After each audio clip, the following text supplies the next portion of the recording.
Hey, this is Dr. James Bryant, the coach in your corner. Really glad that you made it today. Our conversation is going to be a little bit different than the episodes that we have normally had. My guest is someone who has been part of the Engineer Your Success community for a long time, a listener who reached out, showed up, did the work, and has built a career that reflects exactly what this show is about. You may have heard her before if you're a long time listener. Hitisha Sharma, or Tish for short, is an associate principal and head of the electrical engineering department at a Bay Area clean energy startup. Previously, she was a guest on episode 158, where she talked about crafting a holistic career across engineering, leadership, and personal growth. And today she's back just to talk about how this podcast, how the work that we do has impacted her life. Before we go to listen in, I encourage you to go over to winbydesign.co to sign up for our newsletter. Let's listen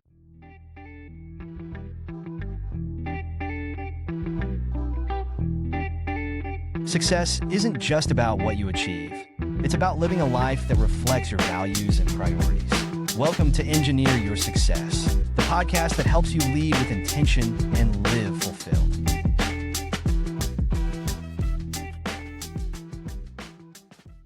Today, we're having a conversation about a very dear listener's journey with the Engineer Your Success podcast. We have Tish here. She is a longtime listener of the podcast and have collaborated with me on a session even that I was doing for the Transportation Leadership Launchpad. But today, I really want to focus on Tish's journey with Engineer Your Success. So, Tish, welcome to the show. Hi, Dr. James. Thank you so much for having me here again. It's always a pleasure speaking with you. And like you said, I have been a long-time listener since 2016, to be very exact. So it's been a decade of me listening to you, knowing you, and receiving your mentorship and coaching directly and indirectly. So I'll be very happy to talk about my journey. No, this is great. So, Tish, what drew you to the Engineer Your Success podcast in the first place? Um, the first thing and the most unique thing about the podcast is the fact that there are not many podcasts which deal with MEP, engineering, design, consulting professionals. And it's a very specific Venn diagram of professionals from my industry and their self growth journey and their career success, work life balance. There is no other podcast that captures all of that for professionals who I can look up to and relate with, whose day to day work and whose titles, positions, roles, and industry kind of matches what I do in my life. So that makes this podcast very unique. And this is not to say that professionals from only one industry can listen to it, because the quality and quantity of content really covers all professionals from all walks of life. But for me to see that similarity in the founder, in Dr. James, who has had the similar journey, similar experience, and has just done so much work in his education and his experience. So you basically drew me to this, your background drew me to this, and then when I watched the episodes, it just became very clear that I would always have, nuggets of wisdom specifically applicable to my industry, my work, that I could be drawing from. That was the main thing. And also the episodes early on, they were just right-sized, bite-sized episodes. So I was always on my engineering site walks. I would always be like listening to, here's another 10-minute podcast from Dr. James. So that's kind of how it started. But Yeah. yeah. No, that's really good. I've been playing around with bringing back some of those early types of episodes, and I remember there was this debate in podcasters. What is the right length? What is the right length? And I've always fell to the ideal that the right length is the shortest amount of time for you to actually deliver value to the listener. And so very early on, You have some that are 10 minutes, 15 minutes, 20 minutes. A lot of it depends on the message that we're trying to convey. So I'm appreciative that you liked those shorter episodes as well. Yeah, and they were at the time, they were fitting right into my schedule. I am out on a sidewalk, looking at panels and distribution systems, but at the same time, I could plug into a 15-minute episode. So that helped me kind of get a feel for your content and realize that that was applicable. There were a lot of like specific episodes at the time too, which I can also point out, like a couple of them as we have these conversations further, which were very relevant in that specific moment. So, when you see the right thing at the right time, you kind of know it is for you. And Yeah. that's how it started. But this is not to say that, the rest of the content where you have interviewed people and the long form content that has had so much wisdom in that, engineering wisdom, work life wisdom packed into it. So I definitely do encourage the listeners to tune into all sorts of content from you and not just pick and choose a specific type. Well, I mean, part of it is people, we want to meet people where they are. And there are going to be some people that the ones that are 10 or 15 minutes are going to be the ones that they listen to. And there are others that are going Hmm. to be like, oh, and I've done this myself for other people's other podcasts that I follow. Oh, that's an hour. That's 40 minutes. Maybe I'll listen to that one on the drive or in the car. So it does Hmm. cause even me as a podcast consumer to pause about that. So I'm fine. I really appreciate you sharing that. And so then, were there some specific things or that were going on in your career at the time when you first start listening to the podcast? Yeah. So at the time, I was in 2016 through 18 was a good career transition time for me. Big career transitions were underway in terms of the type of projects that I was doing. And there was eventually a senior engineering role that I was interviewing for. And that was around the time when I was listening to your podcast. And there was one specific episode about borrowed faith or borrowed Or confidence. belief? Yeah. And Hmm. yes, it stood out to me because you talked to your interviewee at the time, and I'm forgetting the name, sorry about that, but the content did stand out to me. And you talked about if if the interviewee at the time was having his concern was that he did not fully believe or wasn't fully accepting of his gift and couldn't see that he could step into the next role or into the next thing. And I was going through the exact same thing. And then you said, then you lean into your tribe, into your people who have seen you grow, who have seen your success, and who have confidence in you that you are lacking at the moment. And I bookmarked that episode.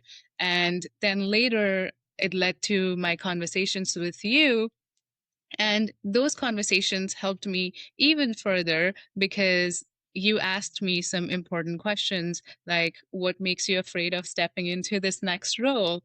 And navigating those solutions with you is what made me realize that I do have opportunities, and it's not something that I'm lacking. The number of opportunities is not going to be the problem, but my belief in myself and continuing to push myself and placing myself in those uncomfortable situations is what's going to be a challenge. So that was what I was navigating back in 2016 through 18. And then that episode about borrowed belief led me to you and my first conversations with you, and then eventually, towards the bigger transitions. I've made much bigger transitions in my career since then, and you have been the consistent figure who kind of pops up every time I'm going through a career transition. So yeah, it's been very valuable to me personally. No, thank you. And I remember that episode as well. I was actually recalling a conversation that I had at a coffee shop with a friend who was dealing with those issues. And I can remember just leaning into the microphone and telling people to borrow my belief and borrow the belief of the people that believe in you when you can't do it. And it kind of Yeah. speaks to when I'm creating episodes or thinking about content, particularly in solo episodes, that I'm really trying to design it to speak to an individual, and I want it to seem Mm. like I'm having a conversation with you. And so I'm glad that you Yeah. kind of felt that connection there because you reached out. I always, there's always a link in the show notes to reach out to find more about Engineer Your Success, but you reached out. We've had several conversations, throughout your career. And it's been great seeing how you have progressed and how your career has just continued to grow. Yeah, I mean, it takes a village, right? So for me, I have felt like you have been a part of my tribe, whether it is like, through one conversation, through one email, through your podcast, through your episodes. And now with all the things that you are planning to do, I'm pretty sure it's always going to be the case. I will always be leaning into, engineering wisdom, life wisdom from you. And I think because as I'm evolving, you're continuing to evolve and grow as well. And so I want to make sure that we're generating content that is going to be valuable to listeners just like you. And so I Hmm. really appreciate you taking the time to just even share how you have got started listening to the podcast. And you've probably said this in a couple of different ways, but I'll ask a question directly. What keeps Hmm. you listening or what keeps you plugged into the Engineer Your Success world? Hmm. Um, Well, a couple things. First, my own ability or own need to continue to grow. And the fact that the Engineer Your Success podcast and other things that you do, whether that is on LinkedIn and the snippets of conversations you've had, everything that you share has been evolving and growing, like you said, alongside, my own career. In the last 10 years, I don't think the content is the same that it was in 2016. There's much more variety. There's been so much more growth. And as valuable as it was to me in 2016, because that's how I got started, but now the fact that it stays relevant, it feels relevant to me with my growth. I don't feel like, oh, now I'm in senior role, so I don't really need to listen to the podcast anymore. I have mastered this level. It's never like that. It's always like, okay, now there are other people who are talking about career from managing their finances perspective, from managing their work-life balance perspective, from people who are new moms to people who are looking at um, maybe not having such a heavily work influenced life. So there are so many different varieties and flavors that I've been seeing in your work, and specifically when women leaders from our industry, and they're very hard to find and they're hard to come across. So when I see them talking about how do they balance, um, climbing up the career ladder and while having a solid work life, a solid personal life, that eventually draws me to it because, those are the next steps, those are the next questions that I am eventually going to be exploring. So the fact that the podcast and content has continued to evolve and it caters to so many different layers of life is what keeps me plugged in. And the fact that the core of it revolves around, people who are like me, who have been engineers or who have been in leadership roles in different areas in different types of careers. They're all talking about these problems that I face as well. That's what keeps me plugged in. Okay. And so, in thinking about just your whole journey, can you talk a little bit about how your career has progressed and changed over the years? Yeah. So from really starting from taking on a senior engineering role as a lead electrical engineer in the time between 2018 through 2020, to then growing into becoming head of the electrical department at a smaller boutique firm based out of Bay Area, San Francisco, and then to now being an associate principal and head of electrical department, and also doing a lot of business development for another mid-sized firm based out of San Francisco Bay Area. And things have been changing, things have been growing, responsibilities have grown. um, my questions have changed as well. My questions about the career back in 2018 used to be, what is the next role I can take? Can I actually do this role? Am I qualified? Am I capable? To now questions have changed into, I have proven that I am qualified. I have tested myself, put myself through this, and it seems like I have receipts now. So the next question is, what are the right opportunities? How do I pick the right places for me? So that discernment in career has gotten even more important. So that's how my career and questions have sort of evolved. And the fact that I can tune into at least one episode that has the exact same question being answered helps me very much. Yeah, one of y- the Engineer Your Success brand is built on the promise of helping engineers or equipping engineers to design and live a life where they can win at work and at home. I believe that we've been sold a lie in the sense when you think of the picture or the graphic of work life balance, where you have that balanced scale. Well, the balanced scale does not really address the dynamic situation that we have in our lives. And so I Hmm. often talk about work life balance being dynamic balance, the same way that you have quote unquote balance when you're riding a bike. There are times when you have to shift gears, you have to lean more into one area or one side than the other. But the total time, the whole time, you're making these micro adjustments so that you can continue to progress towards your goal. So I say all of that to say, how has your view of winning at work and at home shifted as your career has continued to progress?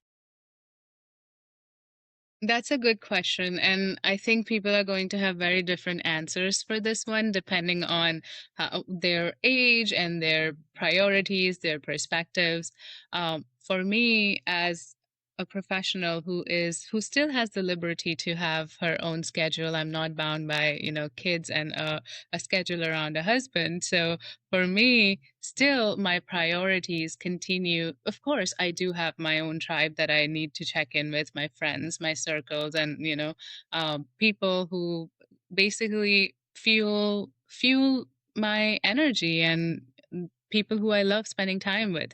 So given all of that, given the fact that I do not have the same exact schedule limitations that might come with someone with a much more broader and more integrated life, um, com- I personally have been focused on just 100% going all in on my career in the last 3, 4 years. And I think it has paid off, and I do not have any regrets because in this time period, I have also come to be very selective about the right people, about the people who fuel me, who add to my life, and being focused really helps, and not just focused in terms of career and work, but in terms of being focused on the right people.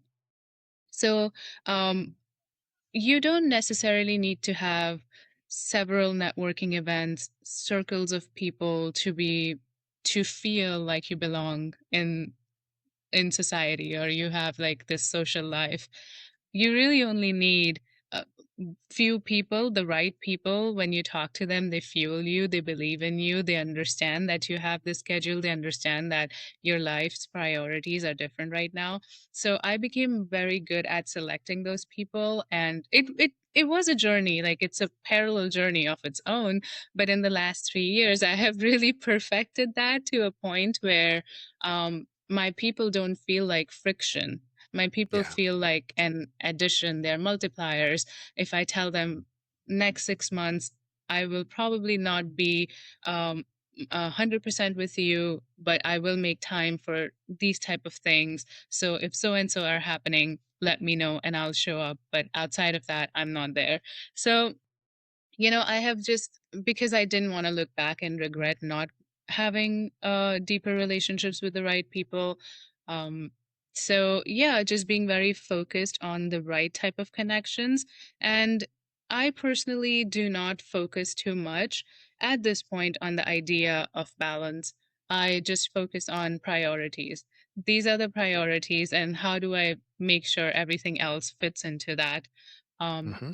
so yeah, that's my idea of work life balance. How does my life actually integrate the priorities that I have around my work and my career? That's been a big part. And finally, knowing that for me work is not just a job.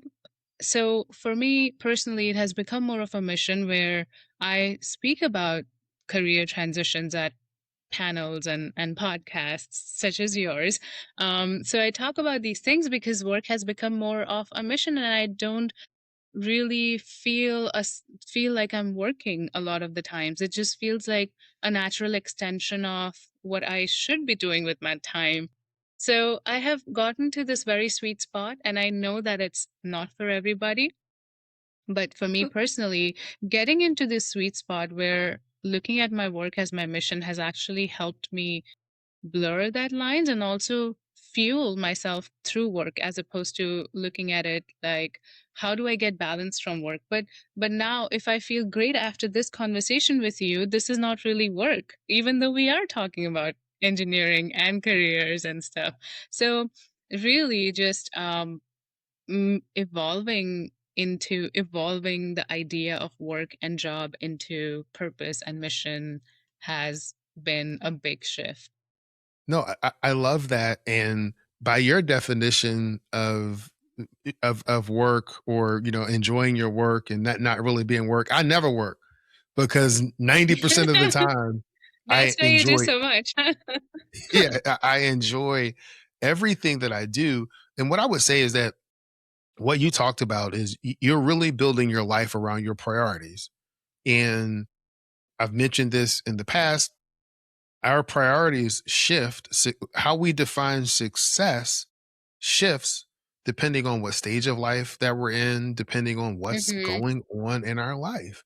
And so, right now, success for you is building that ladder and going up the ladder for your career, but also having key people that are still in your life. And the one Yep. thing I applaud you on is being able to communicate to those people what's going on and saying, hey, over the next 6 months, I'm going to be pretty busy.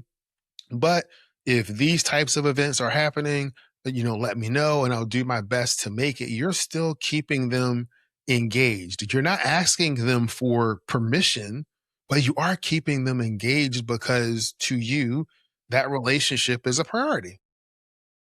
Mhm.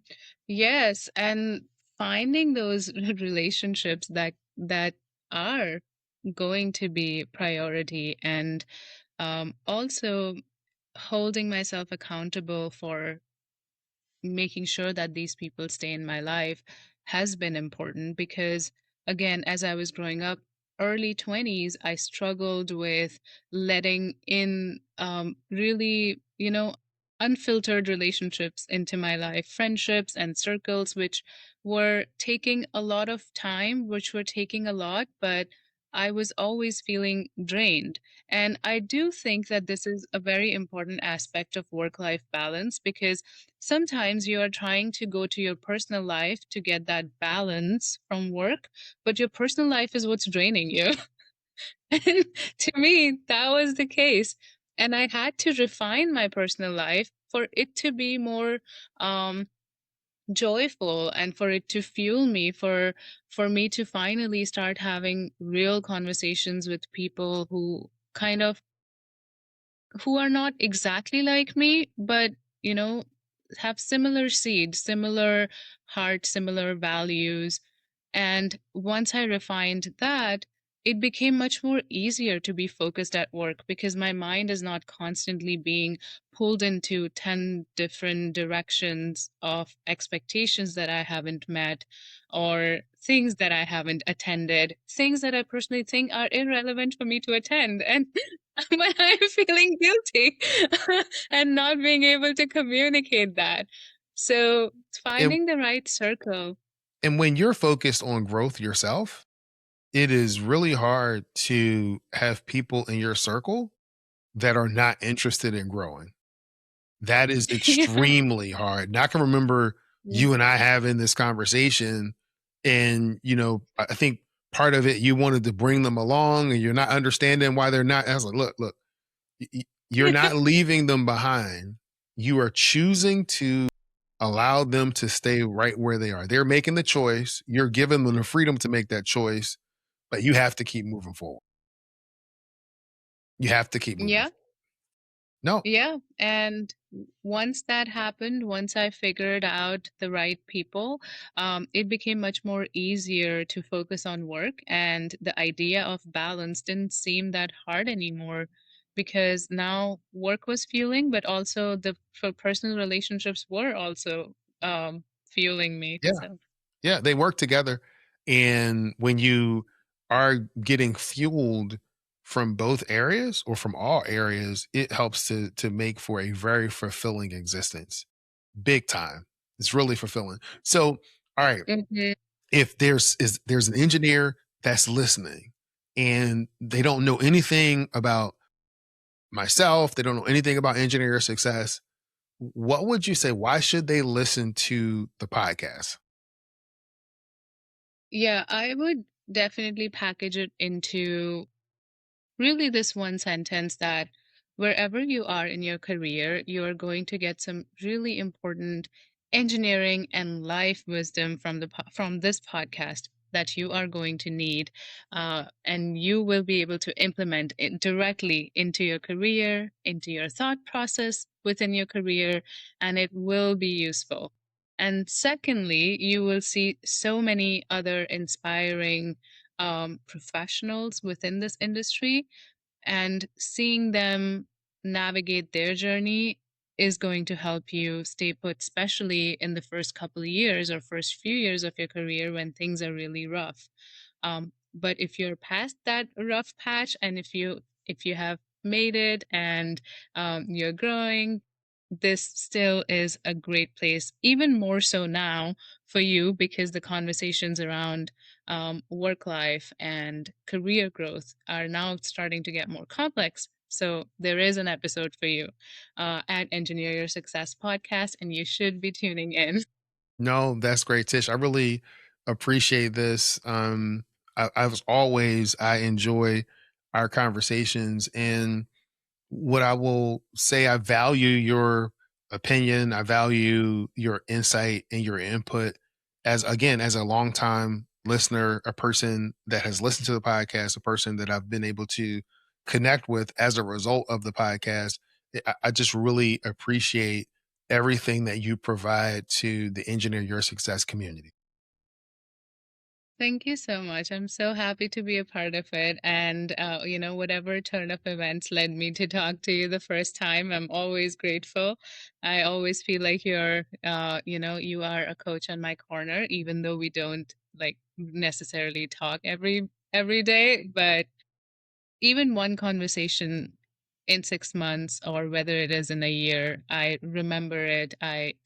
Use it to direct my thought processes and making decisions. So you've been very valuable, and I'm so happy for everything you do for the engineering community at large.